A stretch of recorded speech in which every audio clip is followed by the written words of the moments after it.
कैसे माता पार्वती ने अपने पतिव्रत बल से झूठ को सच बना दिया। गणगौर की रहस्यमयी कथा। एक समय महादेव जी ने पार्वती जी से कहा, हम देश पर्यटन को जाना चाहते हैं। पार्वती जी बोली, मैं भी आपके साथ चलूंगी।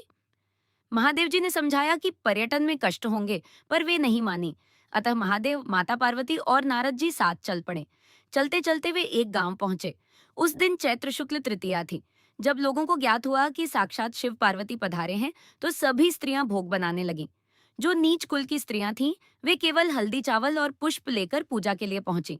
उनकी पूजा से प्रसन्न होकर माता पार्वती ने उन पर सुहागरस छिड़क दिया।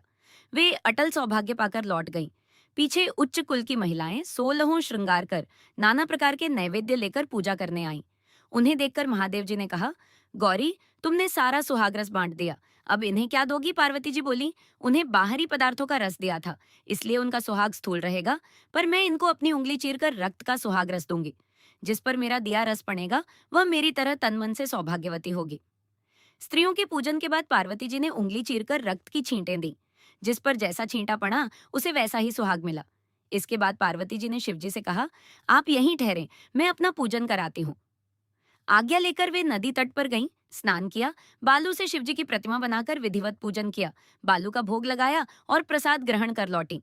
देर होने पर शिवजी ने कारण पूछा। वे अपना रहस्य नहीं बताना चाहती थी, इसलिए बोली, मायके वाले मिल गए थे। प्रसाद के विषय में पूछा तो कहा, भावजों ने दूध भात खिलाया। शिवजी बोले, हमें भी वहां ले चलो। दुविधा में पड़ी पार्वती जी ने मन ही मन प्रार्थना की, हे प्रभु, मेरी लाज रखो। थोड़ी दूर पर नदी किनारे एक सुंदर मायावी महल प्रकट हुआ। भीतर साले सरहज ने बड़े प्रेम से स्वागत किया। 2 दिन बाद पार्वती जी के आग्रह पर वे वहां से चले।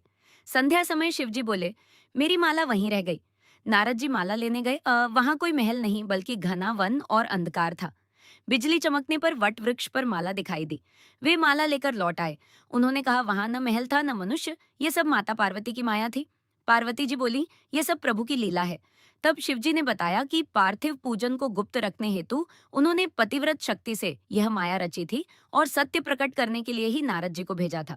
नारद जी ने पार्वती जी को प्रणाम कर कहा, माता, आप पतिव्रताओं में श्रेष्ठ, सदैव सौभाग्यवती और आदि शक्ति हैं। आपके स्मरण मात्र से स्त्रियां अटल सौभाग्य पाती हैं। इसके बाद महादेव और पार्वती जी अपने धाम लौट गए।